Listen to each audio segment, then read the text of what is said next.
ಓಂ ಶ್ರೀ ಗುರುಭ್ಯೋ ನಮಃ ಹರಿ ಓಂ. ಓಂ ನಮಃ ಸೂರ್ಯಃ ಪಿತಾಮಹೋ ವ್ಯಾಸ ವಸಿಷ್ಠೋ ತ್ರಿಪರಾಶರಃ ಕಶ್ಯಪೋ ನಾರದೋ ಗಾರ್ಗ್ಯಃ ಮರೀಚಿರ್ಮುನಿರಂಗಿರಾಃ ರೋಮಶಃ ಪೌರುಷಶ್ಚೈವ ಚವನೋ ಜವನೋ ಭೃಗುಃ ಶವನಗೋಷ್ಠಾದಶಶ್ಚೇತಿ ಜ್ಯೋತಿಷ್ಶಾಸ್ತ್ರಪ್ರವರ್ತಕಾಃ. ನಮೋ ಋಷಿಭ್ಯಃ ನಮೋ ಮಹದ್ಭ್ಯಃ. ಪ್ರಿಯ ವೀಕ್ಷಕರೇ, ಭಗವಂತ ಎಲ್ಲರಿಗೂ ಕೂಡ ಶುಭವನ್ನು ಉಂಟು ಮಾಡಲಿ. ಕರ್ಕಾಟಕ ರಾಶಿ ಜುಲೈ ತಿಂಗಳಲ್ಲಿ ಹೇಗಿದೆ ಎಂಬಂತಹ ಎಲ್ಲ ವಿಷಯಗಳನ್ನು ಕೂಡ ನಾವು ಗಮನಿಸೋಣ. ಮಾಸ ಭವಿಷ್ಯ ಇದು ನಾವು ಹೇಳುವಂಥದ್ದು ಜಾತಕದ ಫಲ ಅಲ್ಲ. ಹಾಗಾಗಿ ಗೋಚಾರದಲ್ಲಿ ಯಾವ್ಯಾವ ಗ್ರಹಗಳ ಸ್ಥಿತಿ ಹೇಗಿದೆ ಎಂಬುದನ್ನು ನೋಡಿ ನಾವು ಹೇಳುವಂಥ ಒಂದು ಪ್ರಯತ್ನ ಮಾಡ್ತಾ ಇದ್ದೇನೆ. ಹಾಗಾಗಿ ಇದೇ ಸಂಪೂರ್ಣವಾದಂಥ ತೀರ್ಮಾನ ಹೇಳುವಂಥದ್ದಲ್ಲ. ಕರ್ಕಾಟಕ ರಾಶಿಯವರಿಗೆ ಬಹಳ ಅನಂತ ಧನ್ಯವಾದ ಹೇಳಬೇಕು. ಯಾಕಂದರೆ ನೀವು ಬಹಳ ಕಾಮೆಂಟ್ ಮಾಡ್ತಾ ಇದ್ದೀರಿ, ಹಾಗೆ ಬಹಳ ವಿಶೇಷವಾಗಿ ಸಬ್ಸ್ಕ್ರೈಬ್ ಮಾಡಿದ್ದೀರಿ. ಬಹಳ ಜನ ಹಾಗೆ ವ್ಯೂಸು ಕೂಡ ನೀವು ಮಾಡ್ತಾ ಇದ್ದೀರಿ. ನಿಮ್ಮೆಲ್ಲರ ಸಹಾಯ ಸಹಕಾರದಿಂದ 1,00,000 ಸಬ್ಸ್ಕ್ರೈಬರು ಶ್ರೀ ವಿದ್ವಾನ್ ಮಂಜುನಾಥ್ ಭಟ್ ಹೇಳುವಂಥ ಯೂಟ್ಯೂಬ್ ಚಾನಲ್ಗೆ ಆಗಿದೆ. ಇನ್ನೊಂದು ದೇವತಾ ದರ್ಶನ ಹೇಳುವಂಥದ್ದಿದೆ, ಅದಕ್ಕೆ ನಮ್ಮ ಹತ್ರ ವೀಡಿಯೋ ಮಾಡಿ ಅಪ್ಲೋಡ್ ಮಾಡಲಿಕ್ಕೆ ಆಗ್ತಾ ಇಲ್ಲ. ಅದು ಕೂಡ ನಮ್ಮದೇ 2 ಚಾನಲ್ಗಳು. ಹಾಗಾಗಿ ತಮ್ಮೆಲ್ಲರ ಪ್ರೋತ್ಸಾಹ ಸಹಕಾರ ಹೀಗೆ ಇರಲಿ. ಮತ್ತೊಮ್ಮೆ ಧನ್ಯವಾದಗಳು. ಯಾಕಂದರೆ ನೀವು ವೀಕ್ಷಣೆ ಮಾಡಿ, ಒಂದು ಲೈಕ್ ಮಾಡಿ, ಅದರ ಜೊತೆಗೆ 4 ಜನಕ್ಕೆ ಶೇರ್ ಮಾಡಿದಾಗ ಮಾತ್ರ ಒಂದು ಚಾನಲ್ ನಡೀಲಿಕ್ಕೆ ಸಾಧ್ಯ ಇದೆ. ಏನೇ ಆದರೂ ಕೂಡ ನೀವೆಲ್ಲ ಪ್ರೋತ್ಸಾಹಗಳನ್ನು ನಾವು ಮರೆಯುವಂತಿಲ್ಲ. ಅದರಲ್ಲೂ ಕೂಡ ಕರ್ಕಾಟಕ ರಾಶಿಯವರು ಬಹಳ ಜನ ಪ್ರೋತ್ಸಾಹ ಮಾಡಿದ್ದೀರಿ. ಅದರ ಜೊತೆಗೆ ಕೆಲವು ಜನಕ್ಕೆ ಅನುಕೂಲಗಳು ಕೂಡ ಆಗಿದೆ, ಒಂದಷ್ಟು ಜನಕ್ಕೆ ಅನುಕೂಲ ಆಗಲಿಲ್ಲ. ಅದು ಕೂಡ ನಮಗೆ ಗಮನದಲ್ಲಿದೆ. ಅಂದರೆ ಎಷ್ಟೋ ಸಲ ನಾವು ಹೇಳುವಂಥದ್ದು ಗೋಚಾರ ಫಲ ಆದದ್ರಿಂದ ಸಂಪೂರ್ಣವಾದಂಥ ತೀರ್ಮಾನ ಇರದೇ ಇರಬಹುದು. ಆದರೆ ಒಂದು ಮಾರ್ಗ, ಹೋಗುವಂಥ ಒಂದು ದಾರಿ ರೀತಿಯಲ್ಲಿ ನೀವೆಲ್ಲ ತಿಳಿದುಕೊಳ್ಳಿ. ಆ ದಾರಿಯನ್ನು ತೋರಿಸುವಂತಹ ಪ್ರಯತ್ನ ಮತ್ತು ನಕ್ಷತ್ರ ಪರಿಹಾರಗಳು ಏನಿದೆ ನೋಡಿ, ಅದು ಮಾತ್ರ ಖಂಡಿತವಾಗೂ ನೀವು ಆಚರಣೆ ಮಾಡಿ. ಆ ನಕ್ಷತ್ರಕ್ಕೆ ವಿಶೇಷವಾಗಿ ಬರೆದು ಅದನ್ನು ಹೇಳಿ ನಿಮಗೆ ಹೇಳ್ತಾ ಇರುವಂಥದ್ದು. ಗ್ರಹಸ್ಥಿತಿ ನಿಮ್ಮ ರಾಶಿಯಲ್ಲಿ ರವಿ ಶುಕ್ರರು ನೋಡಿ, ಬಹಳ ಒಳ್ಳೆಯದಾದಂಥದ್ದು. ರವಿ ಧನಾಧಿಪತಿ ರವಿ ರಾಶಿಯಲ್ಲಿ. ಇನ್ನು 2ನೇ ರಾಶಿಯಲ್ಲಿ ಬುಧ, ಹಾಗೆ 3ನೇ ರಾಶಿಯಲ್ಲಿ ಇನ್ನು ಕೇತು, ಇನ್ನು ಅಷ್ಟಮ ಶನಿ ಇರುವಂಥವನು 29ನೇ ತಾರೀಕಿನಿಂದ ನಿಮಗೆ ಸಪ್ತಮಕ್ಕೆ ವಕ್ರ ಶನಿ ಆಗ್ತಾನೆ. ಹಾಗಾಗಿ ಅವನು ಸಪ್ತಮ ಫಲಗಳನ್ನೇ ಕೊಡಬೇಕು. ಇನ್ನು ನವಮದಲ್ಲಿ ರಾಹು ಬಹಳ ಬಲಿಷ್ಠವಾಗಿದ್ದಾನೆ.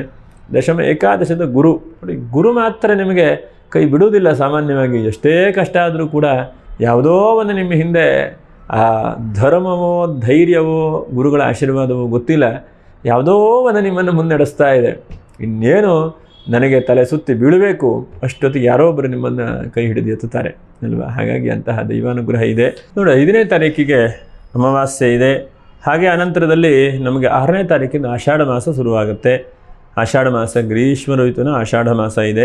ಹಾಗೆ ಅನಂತರದಲ್ಲಿ ಆಷಾಢ ಮಾಸ ಆ್ಯಕ್ಚುಲಿ 16ನೇ ತಾರೀಕರ ಮೇಲೆ ಸ್ವಲ್ಪ ಕರ್ಕಾಟಕಕ್ಕೆ ರವಿ ಬಂದ ಮೇಲೆ ಜಾಸ್ತಿ ಆಚರಣೆಗಳನ್ನು ಮಾಡಬೇಕು. ಅಲ್ಲಿವರೆಗೇನೋ ಸಣ್ಣ ಪುಟ್ಟ ಕೆಲಸ ಕಾರ್ಯಗಳನ್ನು ಮಾಡಲಿಕ್ಕೆ ಅವಕಾಶ ಇದೆ. ಮಿಥುನಾಷಾಢ ಅಂಥೇಳಿ ಕರೀತಾರೆ.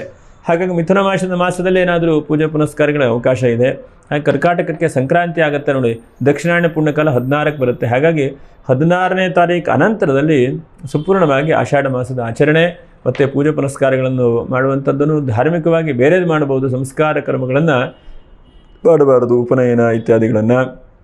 ಹಾಗೆ ಅನಂತರದಲ್ಲಿ ಸರ್ವೇಶಾಂ ಏಕಾದಶಿ ಮತ್ತು ಪ್ರಥಮ ಏಕಾದಶಿ 17ನೇ ತಾರೀಕಿಗೆ. ಆಷಾಢ ಮಾಸದ ಒಂದು ಏಕಾದಶಿ ಆಚರಣೆ ಮಾಡಿದರೂ ಕೂಡ ನಿಮಗೆಲ್ಲ ಏಕಾದಶಿ ಆಚರಣೆ ಮಾಡಿದಷ್ಟು ಫಲ ಪುಣ್ಯ ಇದೆ. ಇನ್ನು ಆಷಾಢ ಮಾಸದಲ್ಲಿ ಬಹಳ ಮುಖ್ಯ ಏನಂತ ಅಂದರೆ ಲಕ್ಷ್ಮೀ ಆರಾಧನೆ ಮಾಡುವಂಥದ್ದು, ಲಕ್ಷ್ಮೀ ಪೂಜೆ ಮಾಡುವಂಥದ್ದು. ಪ್ರತಿ ಶುಕ್ರವಾರವೂ ಕೂಡ ಆಷಾಢ ಮಾಸದಲ್ಲಿ ಲಕ್ಷ್ಮೀ ಆರಾಧನೆ ಉಪಾಸನೆ ಮಾಡುವಂಥದ್ದು ಬಹಳ ಉತ್ತಮವಾದಂಥದ್ದು. ಯಾಕಂದರೆ ನಿಮ್ಮ ರಾಶಿ ಶುಕ್ರನೂ ಕೂಡ ಇದ್ದಾನೆ. ಅನಂತರದ ಸತ್ಯನಾರಾಯಣ ಸ್ವಾಮಿ ಪೂಜೆ 20ನೇ ತಾರೀಕು, 21ಕ್ಕೆ ಗುರು ಪೂರ್ಣಿಮಾ ಬಹಳ ಒಳ್ಳೆಯದಾದಂಥದ್ದು. 24ಕ್ಕೆ ಸಂಕಷ್ಟರ ಚತುರ್ಥಿ, 26ಕ್ಕೆ ಶುಕ್ರವಾರ, 27ನೇ ತಾರೀಕಿಗೆ ಚಾಮುಂಡೇಶ್ವರಿ ಜನ್ಮೋತ್ಸವ, 30ನೇ ತಾರೀಕು ಸರ್ವೇಶಾಂ ಏಕಾದಶಿ. ಹೀಗೆಲ್ಲ ಇದೆ ನೋಡಿ. ಕರ್ಕಾಟಕ ರಾಶಿಯವರು ಯೋಚನೆ ಮಾಡ್ತಾ ಇದ್ದೀರಿ, ಏನೋ ಒಂದು ಹಂತಕ್ಕೆ ಕಷ್ಟಗಳೆಲ್ಲ ಹರಿತದೆ ಹೇಳಿದಿರಿ. ಆದರೆ ಯಾವ ಕಷ್ಟಗಳು ಬಗೆಹರಿತಾ ಇಲ್ಲಲ್ಲ, ಯಾವ ಕಷ್ಟಗಳು ಸಮಸ್ಯೆಗಳು ದೂರ ಆಗ್ತಾ ಇಲ್ಲಲ್ಲ ಅಂಥೇಳಿ ಬಹಳ ಜನ ಯೋಚನೆ ಮಾಡ್ತಾ ಇದ್ರಿ. ಆದರೂ ಕೂಡ ಒಂದು ಸ್ವಲ್ಪ ಬದಲಾವಣೆ ಆಗುವಂಥ ಕೆಲವೊಂದು ವಿಷಯಗಳನ್ನು ಪ್ರಸ್ತಾಪ ಮಾಡುವಂಥ ಪ್ರಯತ್ನ ಮಾಡ್ತೇನೆ. 1ನೇದಾಗಿ ಕರ್ಕಾಟಕ ರಾಶಿಯವರಿಗೆ ನೀವು ಕೆಲಸ ಆಯಿತು ಅಂಥೇಳಿ, ಯಾಕಂದರೆ ಹಿಂದಿನ ತಿಂಗಳ ಹೇಳದಿದ್ದೆ ಬಹಳ ಜನಕ್ಕೆ ಆಗಿರ್ತದೆ ಕೆಲಸ. ಅದರ ಮರಿಮೈಯುವಂತಿಲ್ಲ. ಯಾವುದೋ ಒಂದು ಕೆಲಸ ಆಗಿಬಿಡ್ತು ಅಂಥೇಳಿ ನಾನು ದೊಡ್ಡವನಾದೆ ಅಥವಾ ಗೆದ್ದೆ ಅಂಥೇಳಿ ಯೋಚನೆ ಮಾಡಲಿಕ್ಕೆ ಹೋಗಬೇಡಿ. ಯಾಕಂದರೆ ವಕ್ರಿಣಸ್ತು ಮಹಾವೀರ್ಯಾಹ, ನಿಮಗೆ ಯಾವ ಕೆಲಸ ಆಗಲಿಲ್ವೋ ಅಂಥ ಕೆಲಸಗಳನ್ನು ಕೂಡ ಶನಿ ಮಾಡಿಕೊಡ್ತಾನೆ. ಅದೇನೋ ನಿಜ, ಅಷ್ಟಮ ಶನಿ ಇದ್ದರೂ ಕೂಡ ಯಾಕಂದರೆ ಬಹಳ ಶಕ್ತಿವಂತನಾಗಿ ನಿಮಗೆ ಕೆಲಸಗಳನ್ನು ಮಾಡ್ತಾ ಇರ್ತಾನೆ ಆ ಶನಿ ಮುಂದೆ ಈ 29ನೇ ತಾರೀಕು ಅನಂತರದಲ್ಲಿ. ಆದರೂ ಕೂಡ ನೀವೇನಂತಂದರೆ ಜಾಗ್ರತೆಯಿಂದಲೇ ಇರಬೇಕು. ಯಾಕೆ ಜಾಗ್ರತೆ ಅಂತಂದರೆ ಒಂದು ಹಂತಕ್ಕೆ ಎಲ್ಲೋ ಒಂದು ಕಿರಿಕಿರಿ, ಎಲ್ಲೋ ಒಂದು ಸಮಸ್ಯೆ ಪುನಃ ಬರುವಂಥ ಸಾಧ್ಯತೆಗಳು ಕೂಡ ಇರ್ತವೆ. ಎಷ್ಟೋ ಸಲ ನಾವು ಕಾನೂನಲ್ಲಿ ಒಂದು ಹಂತದಲ್ಲಿ ನಾವು ಗೆದ್ದು ಬಿಡ್ತೇವೆ, ಕೊನೆಗೆ ಈ ಕೋರ್ಟಿಂದ ಮತ್ತೊಂದು ಕೋರ್ಟಿಗೆ ಹೋಗೋ ಸಾಧ್ಯತೆಗಳು ಇರುತ್ತೆ. ಆದರೆ ಒಂದೇನಂತಂದರೆ ನಿಮ್ಮ ಕಡೆಗೆ ಧೈರ್ಯ, ಸಾಹಸ, ಹೋರಾಟ ಇರೋದ್ರಿಂದ ಅದು ತಂಡ ಆಗುವಂಥ ಸಾಧ್ಯತೆಗಳು ಬಹಳ ಮಟ್ಟಿಗೆ ಇದೆ. ಇದನ್ನು ಗಮನಿಸಬೇಕು. ಇನ್ನು ನೋಡಿ, ಒಂದನೇದಾಗಿ ಕಾನೂನಿನ ಜಯ ಅಂತಲೇ ಹೇಳಬಹುದು. ಯಾಕಂದರೆ ರವಿ ರಾಶಿಯಲ್ಲಿ ಬಂದಿದ್ದಾನೆ, ಇದು ಕಾನೂನಿನ ಜಯ ಇತ್ಯಾದಿಗಳು. ಮತ್ತು ಅನಿರೀಕ್ಷಿತವಾಗಿ ವಿವಾಹ ಯೋಗಗಳು ನೀವು ಅಂದ್ಕೊಳ್ಬೋದು, ಏನಪ್ಪ ಆಷಾಢ ಮಾಸದಲ್ಲಿ ಹಿಂಗೆ ಹೇಳ್ತಾ ಇದ್ದಾರೆ ಅಂಥೇಳಿ.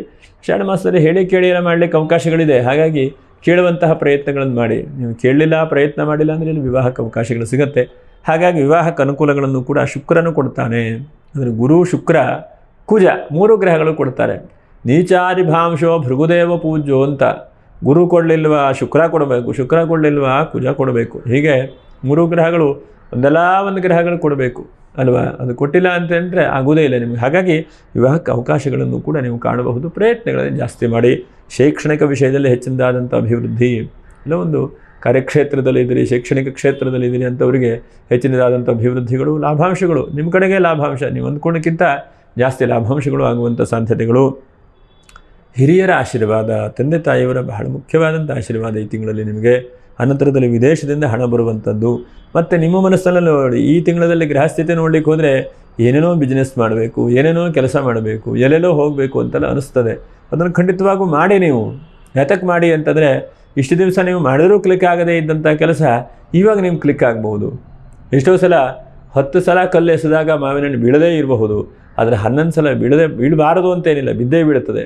ಹಾಗಾಗಿ ನಾವು ಎಷ್ಟು ಪ್ರಾಕ್ಟೀಸ್ ಮಾಡ್ತೇವೋ, ಎಷ್ಟು ಪ್ರಯತ್ನ ಮಾಡ್ತೇವೋ, ಎಷ್ಟು ಪ್ರಾಮಾಣಿಕವಾದಂತಹ ಪ್ರಯತ್ನಗಳನ್ನು ಮಾಡ್ತೀವೋ ಅದು ಸಕ್ಸಸ್ಫುಲ್ ಆಗಲಿಕ್ಕೆ ಕಾರಣವಾಗುತ್ತೆ. ಯಾಕಂದರೆ ಏನೂ ಇಲ್ಲದೆ 1-2 ಸಲ ಅದೇ ಹೇಳ್ತಾರೆ, ದೇವಸ್ಥಾನಕ್ಕೆ ಹೋಗೋದು, 1-2-3 ಪ್ರದಕ್ಷಿಣೆ ಮಾಡೋದು, ನನಗಾಗಲಿಲ್ಲ ಹೇಳುವಂಥದ್ದು. ಹಾಗೆ ಮಾಡಬೇಡಿ. ದೇವರನ್ನು ಅನನ್ಯವಾಗಿ ಶ್ರದ್ಧೆ ಇಟ್ಕೊಂಡು ಮಾಡಿ. ಅಥವಾ ಏನು ಕೆಲಸ ಮಾಡ್ತಿರೋ ಅದೇ ಭಗವಂತ ನಂಬ್ಕೊಂಡು ಅದ್ರ ಬಗ್ಗೆ ಜಾಗ್ರತೆ ಇಟ್ಕೊಂಡು ಮಾಡಿ. ಸುಮ್ಮನೆ ಆಗಲ್ಲ ಹೋಗಲ್ಲ ಅಂತಂದರೆ ಯಾವುದು ಜಗತ್ತಿನಲ್ಲಿ ಆಗಲ್ಲ. ಆಗತ್ತೆ ಹೇಳುವುದನ್ನು ಮನಸ್ಸಿಗೂ ತುಂಬಬೇಕು, ಆ ಕೆಲಸದಲ್ಲೂ ನಾವು ಮಾಡಬೇಕು. ಮತ್ತು ನಮ್ಮ ಪ್ರಾಮಾಣಿಕವಾದಂಥ ಮನುಷ್ಯ ಪ್ರಯತ್ನವನ್ನು ಮಾಡಬೇಕು.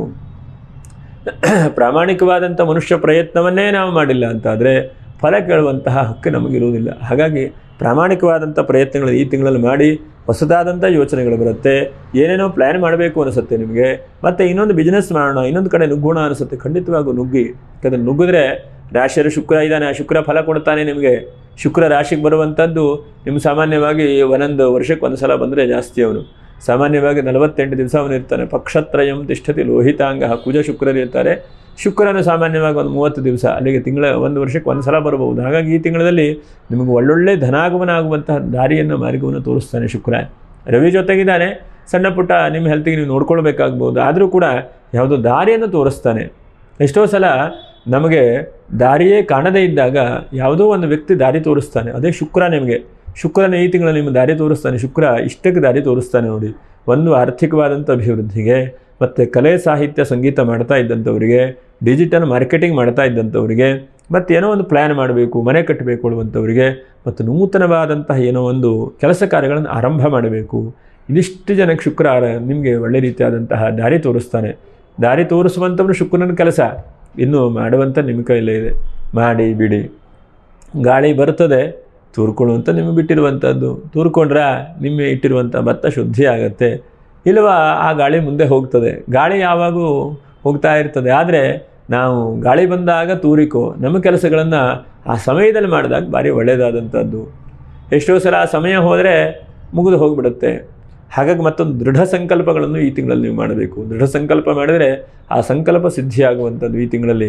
ನೋಡಿ, ಎಷ್ಟು ಸಾಧ್ಯ ಆಗುತ್ತೋ ಅಷ್ಟು 15ನೇ ತಾರೀಕಿನ ಒಳಗಡೆಗೆ ಸಂಕಲ್ಪ ಮಾಡಿ, ನಾನು ಹೀಗೆ ಮಾಡ್ತೇನೆ, ಹೀಗೆ ಮಾಡಿ ಈ ಥರ ಕೆಲಸ ಆಗೇ ಆಗುತ್ತೆ ಹೇಳುವಂತಹ ದೃಢ ಸಂಕಲ್ಪವನ್ನು ಮಾಡಿ ಮುನ್ನುಗ್ಗಿ. ದೃಢ ಸಂಕಲ್ಪ ಮಾಡಿಲ್ಲ ಅಂದರೆ ಮುನ್ನುಗ್ಗಲಿಕ್ಕೂ ಆಗೋದಿಲ್ಲ. ಅರ್ಧಂಬರ್ಧ ಆ ಕೆಲಸವೂ ಅರ್ಧಂಬರ್ಧ, ಈ ಕೆಲಸವೂ ಅರ್ಧಂಬರ್ಧ ಆಗಿ ಹೋಗ್ತದೆ. ಹಾಗಾಗಿ ದೃಢ ಸಂಕಲ್ಪವನ್ನು ಮಾಡುವಂತಹ ಪ್ರಯತ್ನವನ್ನು ಮಾಡಿ. ಅದರ ಜೊತೆಲಿ ಸ್ವಲ್ಪ ಪ್ರಯಾಣ ಯೋಗವು ಕೂಡ ನಿಮಗೆ ಈ ತಿಂಗಳಲ್ಲಿ ಕಾಣಿಸ್ತದೆ. ಧನಾಗಮನ ಪರವಾಗಿಲ್ಲ. ಆರ್ಥಿಕವಾಗಿ ಈ ತಿಂಗಳಲ್ಲಿ ಏನು ಅಂತಹ ತೀರಾ ಚಿಂತೆ ಮಾಡಿಕೊಂಡು ಟೆನ್ಷನ್ ಮಾಡ್ಕೊಳ್ಳುವಂಥದ್ದು ಬೇಡ. ಆರ್ಥಿಕವಾಗಿ ಶುಕ್ರನೇ ನಿಮಗೆ ರಾಶಿಯಲ್ಲಿದ್ದಾನೆ. ಶುಕ್ರನೂ ಕೂಡ ಕೊಡ್ತಾನೆ. ಅದರ ಜೊತೆಯಲ್ಲಿ ಹೊರದೇಶದಿಂದ ಅವಕಾಶಗಳು ಎಲ್ಲವೂ ಕೂಡ ನಿಮಗೆ ಬರುತ್ತೆ. ಮತ್ತು ಕೆಲಸ ಈ ತಿಂಗಳಲ್ಲಿ ಯಾರ್ಯಾರಿಗೆ ಹಿಂದೆ ತಿಂಗಳ 2 ತಿಂಗಳ ಕೆಲಸ ಕಳ್ಕೊಂಡಂಥವರಿಗೆ ಈ ತಿಂಗಳಲ್ಲಿ ಒಂದು ಕೆಲಸದ ಕಡೆಗೆ ಅವಕಾಶಗಳು ಕೂಡ ಶುಕ್ರ ಕೊಡ್ತಾನೆ. ಕಳ್ಕೊಂಡಂಥದ್ದನ್ನೆಲ್ಲ ಶುಕ್ರ ಜಾಸ್ತಿ ಕೊಡ್ತಾ ಬರ್ತಾನೆ ಈ ತಿಂಗಳಲ್ಲಿ. ಏನೇನು ಕಳ್ಕೊಂಡಿದ್ದೀರೋ, ಒಂದು ಮಹಾನ ಮರ್ಯಾದೆ ಕಳ್ಕೊಂಡ್ರದು ಎಷ್ಟೋ ಸಲ ಏನಾಗುತ್ತೆ, ನಾವನ್ನು ಒಳ್ಳೇದು ಮಾಡಿದರೆ ಯಾರೋ ಒಬ್ಬರು ಬೈಕೊಂಡು ಹೋಗ್ಬಿಡ್ತಾರೆ. ಹಾಗಾಗಿ ಮನಸ್ಸಿಗೆ ಬೇಜಾರಾಗಿರ್ತದೆ. ಆದರೆ ಅದೆಲ್ಲ ಭಗವಂತನೇ ಸರಿ ಮಾಡ್ತಾನೆ. ನಮ್ಮ ಕರ್ತವ್ಯದ ಬಗ್ಗೆ ಜಾಸ್ತಿ ಪ್ರಾಮಾಣಿಕವಾದಂಥ ಪ್ರಯತ್ನ ಮಾಡ್ತಾ ಇರಬೇಕು. ಎರಡನೇದಾಗಿ ಅಲ್ಪ ಸ್ವಲ್ಪ ಯಾವುದೊಂದು ಕೆಲಸಕ್ಕೆ ಕೈ ಹಾಕಿದಿರಿ, ಕೆಲಸಕ್ಕೆ ಮುಂದೆ ಹೋಗಲಿಕ್ಕೆ ಆಗ್ತಾಯಿಲ್ಲ, ನಿಮ್ಮ ಮನಸ್ಥಿತಿಯೇ ಹೋಗಲಿಕ್ಕೆ ಆಗ್ತಾಯಿಲ್ಲ. ಆಫೀಸಿಗೆ ಹೋದರೆ ಕೆಲಸ ಆಗುತ್ತೆ, ಆಫೀಸಿಗೆ ನಿಮ್ಮ ಕೈಲಿ ಹೋಗ್ಲಿಕ್ಕೆ ಆಗೋದಿಲ್ಲ. ಅಥವಾ ಕಂಪ್ಯೂಟರ್ ಇಟ್ಕೊಂಡ್ರೆ ಕೆಲಸ ಮಾಡಿಬಿಡ್ತೀರಿ ನೀವು. ಕಂಪ್ಯೂಟರ್ ಇಟ್ಕೊಳ್ಳಿಕ್ಕೆ ಒಂದು ಕಂಪ್ಯೂಟರ್ ಪ್ರಾಬ್ಲಮ್ ಆಗೋದು, ಕರೆಂಟ್ ಪ್ರಾಬ್ಲಮ್ ಆಗೋದು, ಹೀಗೆ ಒಂದಲ್ಲ ಏನೋ ಒಂದು ಪ್ರಾಬ್ಲಮ್ ಆಗಿಬಿಡುತ್ತೆ ನಿಮಗೆ. ಹಾಗಾಗಿ ಈ ಕೆಲಸಗಳನ್ನೆಲ್ಲ ಮಾಡುವಂಥ ಶುಕ್ರ ಅವನು ಅನುಗ್ರಹ ಮಾಡ್ತಾನೆ. ಶೈಕ್ಷಣಿಕ ಕ್ಷೇತ್ರದಲ್ಲಿ ಬಹಳ ಶುಭ ಇದೆ. ಮಕ್ಕಳ ವಿಷಯದಲ್ಲೂ ಕೂಡ ಅಭಿವೃದ್ಧಿ ಆಗುತ್ತೆ. ಕಬ್ಬಿಣದ ವ್ಯಾಪಾರ ವ್ಯವಹಾರ ಮಾಡೋರು ಈ ರಾಶಿಯವರಿಗೆ ಬಹಳ ಒಳ್ಳೆಯದು ಅಂತ ಹೇಳ್ತೇನೆ. ಕಬ್ಬಿಣ ವ್ಯಾಪಾರ ವ್ಯವಹಾರ, ಕೃಷಿಕರು, ರಿಯಲ್ ಎಸ್ಟೇಟ್ ವ್ಯಾಪಾರ ಮಾಡುವಂಥ, ನೀರಿನ ವ್ಯಾಪಾರ ವ್ಯವಹಾರ ಮಾಡುವಂಥವ್ರು, ಮತ್ತು ಯೂಟ್ಯೂಬರ್ಸು, ಡಿಜಿಟಲ್ ಮಾರ್ಕೆಟಿಂಗ್ ಮಾಡುವಂಥವರಿಗೆ ಹೆಚ್ಚಿನದಾಗಿ ಅವಕಾಶಗಳನ್ನು ಕೂಡ ಶುಕ್ರ ಕೊಡ್ತಾನೆ.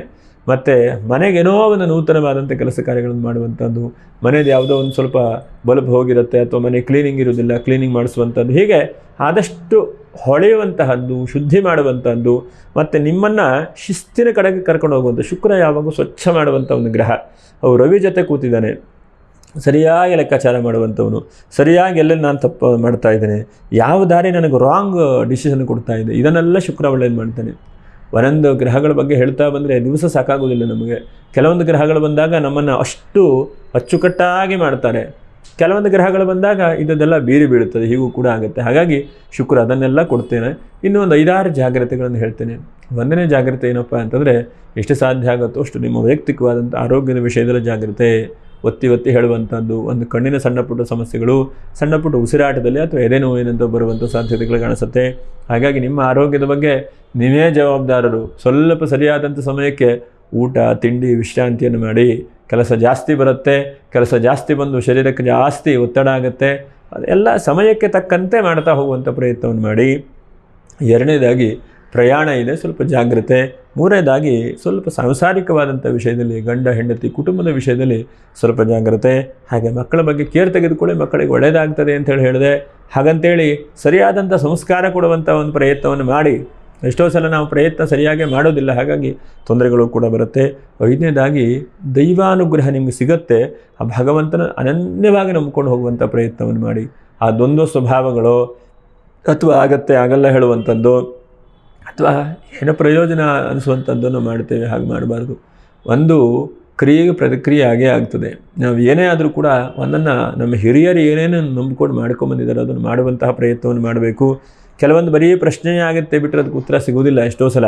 ಹಾಗಾಗಿ ನಾವು ಎಷ್ಟು ಸಾಧ್ಯ ಆಗುತ್ತೋ ಅಷ್ಟು ದೈವಾನುಗ್ರಹದಿಂದ ಭಗವಂತನನ್ನು ನಂಬಿಕೊಂಡು ಪ್ರಯತ್ನ ಮಾಡಿಕೊಳ್ಬೇಕು. ಇನ್ನು ನೋಡಿ, ಪುನರ್ವಸು ನಕ್ಷತ್ರ 4ನೇ ಪಾದ. ನೀವು ಎಷ್ಟು ಸಾಧ್ಯ ಆಗುತ್ತೋ ಅಷ್ಟು ನೋಡಿ, ಗುರುಪೂರ್ಣಿಮೆ ಇದೆ ನಾಡಿದ್ದು 21ನೇ ತಾರೀಕಿಗೆ. ನೀವು ಅನನ್ಯವಾಗಿ ಆ ದಿವಸ ಉಪವಾಸ, ಅಂದರೆ ಹೊರಗಡೆಗೇನು ತಿನ್ನದೇ ಇದ್ದ ಹಾಗೆ ಹಣ್ಣು ಹಾಲಿಂದ ಇದ್ದು ಆ ದಿವಸ ಪುನರ್ವಸು ನಕ್ಷತ್ರದವರು ಗುರುವನ್ನೇ ಪ್ರಾರ್ಥನೆ ಮಾಡಿ. ಗುರುರು ಬ್ರಹ್ಮ ಗುರುರು ವಿಷ್ಣು ಆ ಶ್ಲೋಕ ಹೇಳಿದ್ರೂ ಪರವಾಗಿಲ್ಲ. ಅಥವಾ ಎಲ್ಲಾದರೂ ಒಂದು ಗುರುಮಠ ಇದ್ದರೆ ಗುರುಮಠಕ್ಕೆ ಹೋಗಿ ನಡ್ಕೊಳ್ಳಿ, ನಮಸ್ಕಾರ ಮಾಡೋದ್ರಿಂದ ಬಹಳ ಶುಭವಾಗ್ತದೆ. ಇನ್ನು ಪುಷ್ಯ ನಕ್ಷತ್ರದವರು ಎಷ್ಟು ಸಾಧ್ಯ ಆಗುತ್ತೋ, ಯಾಕಂದರೆ ಪುಷ್ಯ ನಕ್ಷತ್ರ ಶನಿ ನಕ್ಷತ್ರ ಇದು. ಹಾಗಾಗಿ ನೀವು ಏನು ಮಾಡಬೇಕಪ್ಪ ಅಂತಂದರೆ, ನೀವು ಕೂಡ 21ನೇ ತಾರೀಕಿಗೆ ಯಾವುದಾದ್ರೂ ಒಂದು ಗುರುಗಳ ಸನ್ನಿಧಾನಕ್ಕೆ ಹೋಗೋದು, ಅಥವಾ ನಿಮ್ಮ ಮನೆ ಹತ್ತಿರದಲ್ಲಿ ಔದುಂಬರ ವೃಕ್ಷ, ಅತ್ತಿ ಮರ ಅಂಥೇಳಿ ಹೇಳ್ತೇವೆ, ಆ ಅತ್ತಿ ಮರಕ್ಕೆ ಪ್ರದಕ್ಷಿಣೆ ಮಾಡುವಂಥದ್ದು, ನಮಸ್ಕಾರ ಮಾಡುವಂಥದ್ದನ್ನು ಮಾಡಿ. ಬ್ರಹ್ಮ ವಿಷ್ಣು ಮಹೇಶ್ವರರು ಅತ್ತಿ ಮರದಲ್ಲಿರ್ತಾರೆ. ಅಶ್ವತ್ಥ ಮರ ಬೇರೆ, ಅತ್ತಿ ಮರ ಬೇರೆ. ಅಶ್ವತ್ಥ ಮರ ನೋಡಿ ಬೃಹಸ್ಪತಿ ಗ್ರಹದ ಸಂಕೇತ. ಈ ಅತ್ತಿ ಮರ, ಔದುಂಬರ ಮರ ಹೇಳುವಂಥ ಶುಕ್ರನ ಸಂಕೇತ.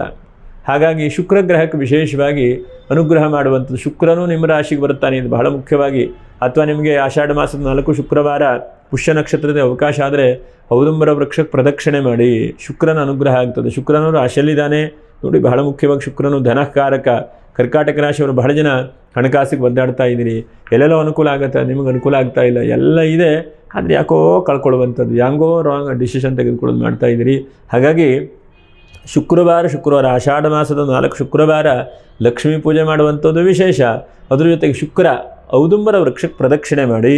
ಇನ್ನು ಆಶ್ಲೇಷ ನಕ್ಷತ್ರ, ನೀವು ಎಷ್ಟು ಸಾಧ್ಯ ಆಗುತ್ತೋ ಅಷ್ಟು ಆಶ್ಲೇಷ ನಕ್ಷತ್ರದವರು ನಿಮ್ಮ ಮನಸ್ಸಿಗೆ ಸಂತೃಪ್ತಿ ಆಗುವ ಹಾಗೆ, ಗೊತ್ತಾಯ್ತೇನ್ರಿ, ಯಾವುದಾದ್ರೂ ಒಂದು ಗುರುಗಳ ಕ್ಷೇತ್ರಕ್ಕೆ ಹೋಗಿ ಗುರು ಸೇವೆ ಮಾಡಿ. ಯಾಕಂದರೆ ಗುರು ಸೇವೆಯಿಂದ ಬಹಳ ಶುಭವಾಗ್ತದೆ ನಿಮಗೆ.